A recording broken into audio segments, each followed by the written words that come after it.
ഈ നെഗറ്റീവ് മനുഷ്യന്റെ മനസ്സിന്റെ ഒരു സ്വഭാവമാണ്. ഇല്ലാത്തതിലേക്ക് നോക്കിക്കൊണ്ടിരിക്കുക, കിട്ടാത്തതിനെ കുറിച്ച് ഓർത്ത് വിഷമിച്ചുകൊണ്ടിരിക്കുക. ഇത് മനുഷ്യന്റെ ഒരു നേച്ചർ തന്നെയാണ്. നമുക്ക് ഒരു മനസ്സമാധാനവും സന്തോഷവും നമുക്ക് നിലനിർത്തണമെങ്കിൽ നമ്മൾ ഉള്ളതിലേക്ക് ഫോക്കസ് ചെയ്യണം. എന്തൊക്കെ ഭാഗ്യങ്ങൾ, എന്തൊക്കെ അനുഗ്രഹങ്ങൾ എനിക്ക് കിട്ടിയിട്ടുണ്ട് എന്ന് ഞാൻ ബോധപൂർവം തന്നെ ശ്രദ്ധിക്കണം, ഓർക്കണം, അതിന് നന്ദി പറയണം.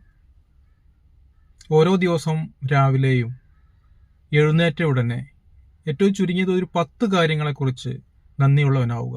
നമുക്ക് കിട്ടിയ അനുഗ്രഹങ്ങളെക്കുറിച്ച് നന്ദി പറയുക.